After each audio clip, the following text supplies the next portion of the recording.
Hello everyone, good afternoon. આપણે એસી સર્કિટમાં આગળના લેક્ચરમાં ડિસ્કસ કર્યું હતું કે સિરીઝ રેઝોનન્સ એટલે શું અને તેના ઉપયોગો શું થાય છે. હવે આજે આપણે તેના રિલેટેડ એક્ઝામ્પલ જોઈશું. તો ફર્સ્ટ એક્ઝામ્પલ છે કે એક 100 ઓહ્મના રેઝિસ્ટન્સ અને 40 મિલી હેનરીના ઇન્ડક્ટરને 230 વોલ્ટ 50 હર્ટ્ઝ એસી સપ્લાય સાથે સિરીઝમાં જોડવામાં આવે તો inductive reactance, impedance, active power, reactive power વગેરે આપણે શોધવાનું છે. તો પહેલાં આપણે શોધીશું ઇન્ડક્ટિવ રિએક્ટન્સ એટલે શું. હવે એક્સેલનું સૂત્ર આપણને ખબર છે કે XL is equal to inductive reactance એટલે કે XL is equal two 2πfL થશે. હવે 2π ઇન્ટુ ફ્રીક્વન્સી આપણને 50 હર્ટ્ઝ આપેલી છે ઇન્ટુ એલ આપણને આપેલો છે 40 મિલી હેનરી. હવે 40 milli henry is equal two આપણે જોઈએ 40 milli henry is equal two આપણે લખી શકીએ 40 ઇન્ટુ મિલી મીન્સ 10⁻³ તો આપણને એક્સેલ મળશે 12.56 ઓહ્મ જેટલો મળશે. હવે ઇમ્પિડન્સ શોધીશું. તો ઇમ્પિડન્સ શોધવાનું સૂત્ર છે R² + XL². હવે આર આપણને આપેલો છે 100 ઓહ્મ, તો 100નો સ્ક્વેર પ્લસ એક્સેલ આપણે શોધ્યો તો તે આપણને મળ્યો 12.56² અને એક્સેલ આપણે શોધ્યો તે 12.56 ઓહ્મ. તો હવે R² એટલે કે આર આપણને આપેલો છે 100 ઓહ્મ અને આપણને એક્સેલ મળ્યું 12.56, તો એનો સ્ક્વેર કરીશું તો આપણને મળશે 100.8 ઓહ્મ મળશે. હવે કરંટ શોધવાનું સૂત્ર છે V/Z. તો V આપણને આપેલો છે 230 વોલ્ટ ડિવાઈડ બાય આપણે Z ઇમ્પિડન્સ જે શોધ્યો 100.8, તો આપણે એનું કેલ્ક્યુલેશન કરીશું તો આપણને મળશે 2.28 એમ્પિયર જેટલો આપણને કરંટ મળશે. હવે નેક્સ્ટ છે એક્ટિવ પાવર આપણે કેવી રીતે શોધીએ. તો આપણે ડીસી સર્કિટમાં જોયું હતું કે જો એક્ટિવ પાવર શોધવો હોય તો આપણે P is equal two I²R કરીએ છીએ. માટે આપણને I શોધ્યો તો મળી ગયો, R પણ આપણને આપેલો છે. હવે આપણે P is equal two VI cos phi પણ થાય. પણ આપણે I²R સૂત્રથી આપણે પાવર એક્ટિવ પાવર શોધીશું તો આપણો I મળ્યો આપણને 2.28, તો I² મીન્સ 2.28નો સ્ક્વેર ગુણ્યા 100 કરીશું એટલે આપણને પાવર મળશે 519.8 વોટ.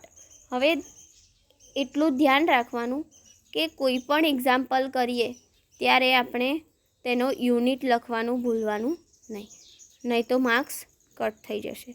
હવે નેક્સ્ટ છે એપરન્ટ પાવર. તો એપરન્ટ પાવરને એસથી દર્શાવવામાં આવે છે અને તેને શોધવાનું સૂત્ર V ઇન્ટુ I છે, વોલ્ટેજ ઇન્ટુ કરંટ. તો વોલ્ટેજ આપણને આપેલું છે 230 વોલ્ટ ગુણ્યા 2.28 કરીશું તો આપણને મળશે 524.4 વોલ્ટ એમ્પિયર. એપરન્ટ પાવરનો યુનિટ છે વોલ્ટ એમ્પિયર. હવે નેક્સ્ટ શોધીશું રિએક્ટિવ પાવર. રિએક્ટિવ પાવર કોને કહે છે? તો રિએક્ટિવ પાવરને આપણે Qથી દર્શાવીએ છીએ અને એને શોધવાનું સૂત્ર છે S² + P². S એટલે એપરન્ટ પાવર વત્તા એક્ટિવ પાવર કરીશું, એનું અંડરરૂટ કરીશું તો આપણને મળશે 783.39 વોલ્ટ એમ્પિયર રિએક્ટિવ VAR આપણને મળશે. હવે નેક્સ્ટ શોધીશું બીજો એક્ઝામ્પલ છે એક 10 ઓહ્મના રેઝિસ્ટન્સ અને 100 માઇક્રોફેરાડેના કેપેસિટરને એટલે સિરીઝમાં જોડેલ હોય છે એને 230 વોલ્ટ 50 હર્ટ્ઝ જેટલો આપણે સપ્લાય આપીશું તો આપણને એસી સપ્લાય શેમાં જોડવાનું છે? સિરીઝમાં જોડવાનું છે. અને શોધવા શું કહ્યું છે? કેપેસિટિવ રિએક્ટન્સ એટલે કે XC, પછી inductive impedance means Z, current I, active power, apparent power અને રિએક્ટિવ પાવર જે આપણે આગળના એક્ઝામ્પલમાં શોધ્યું તે જ શોધવાનું છે. હવે આપણને ગિવન ડેટામાં શું આપેલું છે? રજિસ્ટર 100 ઓમ આપેલું છે, 10 ઓમ આપેલું છે, કેપેસિટર 100 માઇક્રોફેરાડે, વોલ્ટેજ 230 વોલ્ટ અને ફ્રીક્વન્સી 50 હર્ટ્ઝ આપેલી છે. હવે આપણે કેપેસિટિવ રિએક્ટન્સ શોધવા માટેનું સૂત્ર XC = 1/2 પાઈ FC કરીશું.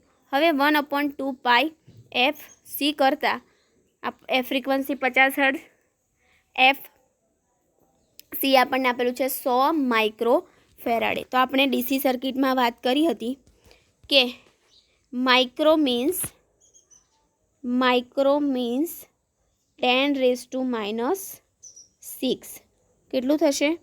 10⁻⁻6 થશે. તો અહીંયા આપણે 100 × 10⁻⁻6 કરીશું અને તેને સોલ્વ કરીશું તો આપણને XC મળશે 31.8 ઓમ જેવું મળશે. હવે આપણે ઇઝીલી ઇમ્પિડન્સ ફાઇન્ડ કરી શકીએ છીએ. Z = R² + XC. હવે ઇન્ડક્ટર આપેલું હોય તો XL અને કેપેસિટર આપેલું હોય તો આપણે XC લખી શકીએ. હવે આપણને R આપેલો છે 10, તો 10² વત્તા આપણે XC મળ્યા 31.8². હવે આને સોલ્વ કરીશું તો આપણને મળશે 33.3 ઓમ જેટલું મળશે. નેક્સ્ટ છે કરંટ. તો કરંટને શોધવાનું સૂત્ર એક જ છે, V/Z, એટલે કે ટોટલ વોલ્ટેજ ડિવાઈડ બાય જેટલો ઇમ્પિડન્સ હશે તેટલું. માટે આપણને Z મળ્યો છે 33.3 અને વોલ્ટેજ આપણે આપ્યો છે 230 વોલ્ટ. તો હવે આપણે શોધીએ, એનું કેલ્ક્યુલેશન કરીએ તો આપણને કરંટ મળે છે 6.9 જેટલો કરંટ મળે છે. હવે નેક્સ્ટ જોઈશું એક્ટિવ પાવર. તો એક્ટિવ પાવર એટલે શું? જે કોસાઇન એંગલ બિટવીન કરંટ અને વોલ્ટેજ. તો એક્ટિવ પાવર P = એક્ટિવ પાવરને Pથી દર્શાવવામાં આવે છે. એને ટ્રુ પાવર પણ કહેવામાં આવે છે. P = VI cos phi થાય. હવે આપણે અહીંયા cos phi શોધીએ, આપણને એંગલ આપેલો નથી માટે આપણે cos phi શોધીએ તો R/Z સૂત્રથી આપણે શોધી શકીએ. R આપણને આપેલો છે 10 અને Z આપણને મળ્યું છે 33.3. તો cos phi આપણને મળશે 0.30 ડિગ્રી. હવે આપણે શોધીએ P = V × I cos phi કરીએ તો V આપણને આપેલો છે 230 વોલ્ટ પ્લસ આ કરંટ આપણને મળે 6.9 ગુણ્યા 0.30. તો આપણને પાવર મળશે P = 476.1 વોલ્ટ મળશે. હવે નેક્સ્ટ શોધવાનું છે રિએક્ટિવ એપરન્ટ પાવર. તો આપણે આગળના એક્ઝામ્પલમાં જોયું એપરન્ટ પાવર એટલે કે વોલ્ટેજ અને કરંટનો ગુણાકાર. તો વોલ્ટેજ આપણને આપેલો છે 230 વોલ્ટ અને કરંટ આપણને મળ્યો છે 6.9. તો આ બંનેનો ગુણાકાર કરતાં આપણને જે પણ વેલ્યુ મળે છે એને આપણે એપરન્ટ પાવર કહીશું. નેક્સ્ટ છે રિએક્ટિવ પાવર. તો રિએક્ટિવ પાવર શોધવાનું સૂત્ર છે VI sin phi. આ સૂત્રથી પણ આપણે શોધી શકીએ.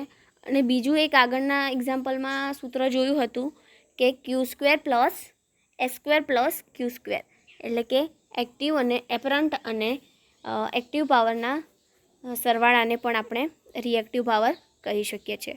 હવે V આપેલો છે આપણને 230 વોલ્ટ ગુણ્યા I મળ્યો આપણને 6.9 ગુણ્યા આપણે સાઇન થીટા શોધીશું તો આપણને કોસ મળ્યો છે 0.30. તો આપણે એનો કોસ ઇન્વર્સ 30 કરીશું એટલે આપણને સાઇન મળશે 0.95. તો અહીંયા આપણે 0.95 કરીશું તો આપણને રિએક્ટિવ પાવર મળશે Q = 13.88 var. મીન્સ એ રિએક્ટિવ પાવરનું ઇક્વેશન મતલબમાં યુનિટ છે. તો હું આશા રાખીશ કે તમને આ વિડીયોમાં સમજ પડી હશે. Thank you. તો આપણે એકવાર પાછું રિવાઇઝ કરી લઈએ કે અહીંયા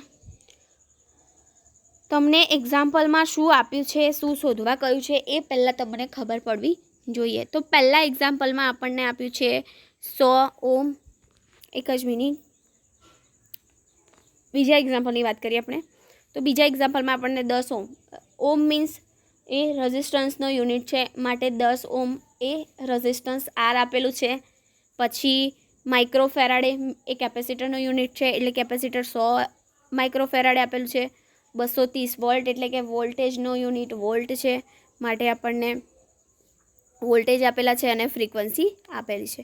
હવે શોધવા શું, આ સર્કિટને સિરીઝમાં જોડવા કહી છે અને પછી આપણને શોધવા કહ્યું છે કેપેસિટિવ રિએક્ટન્સ. કેપેસિટિવ એટલે કે XC, પછી impedance, current, active power, reactive power અને એપરન્ટ પાવર, આટલું શોધવાનું છે. તો આપણે કેપેસિટિવ રિએક્ટન્સ શોધીએ તો એનું સૂત્ર છે XC is equal two 1/2πfc. તો આપણને બધી વેલ્યુ આપી દીધેલી છે, તો આપણે એની અહીંયા વેલ્યુ પુટ કરીશું. 2π50 એટલે કે ફ્રીક્વન્સી આપણને 50 હર્ટ્ઝ આપેલી છે અને કેપેસિટર XL જે આપણને આપેલું છે 100 માઇક્રોફેરાડે, એટલે માઇક્રો મીન્સ થશે 10⁻⁻6 થશે, માટે XC is equal to 31.8 ohm જેટલું આપણને મળશે. હવે ઇમ્પિડન્સ શોધીશું. Z is equal to R² plus XCનો સ્ક્વેર કરીશું તો આપણને Z ઇમ્પિડન્સ મળી જશે. કરંટ શોધવાનું સૂત્ર છે V/Z. V આપણને આપેલો હશે અને Z આપણે ફાઇન્ડ કર્યો તે મૂકીશું તો મળી જશે આપણને કરંટ 6.9 એમ્પિયર જેવો મળી જશે. એપરન્ટ પાવર તો એક્ટિવ પાવર તો P is equal two VI cos 5 જે આપણે બધા જાણીએ છીએ સૂત્ર. તો અહીંયા આપણને cos 5 શોધવાનું રહેશે. તો આપણે R ખબર છે 10 ઓમ અને Z આપણે ફાઇન્ડ કર્યું 33.3. તો અહીંયા આપણે cos 5 શોધી લઈશું તો cos 5 આપણને મળશે 0.30. હવે P is equal two VI cos 5 કરીશું એટલે આપણને એક્ટિવ પાવર મળી જશે. હવે એક્ટિવ પાવર મળી જાય ત્યાર પછી આપણે એપરન્ટ પાવર શોધીશું. એપરન્ટ પાવર શોધવાનું સૂત્ર આપણે જાણીએ છીએ કે એપરન્ટ પાવરને S તરીકે દર્શાવવામાં આવે છે અને S is equal two V into I કરીશું એટલે આપણને એપરન્ટ પાવર મળશે. ધેન રિએક્ટિવ પાવર શોધીશું. Reactive power Q is equal two VI sin 5 કરીશું. sin 5 થાય મતલબ કે આપણે cos ઇન્વર્સ જે પણ મળ્યા હોય તે એંગલનું નામ એંગલ લખીશું એટલે આપણને sin થીટા મળી જશે. તો sin થીટા આપણને મળ્યા 0.95 મળશે. હવે એ થીટાને આપણે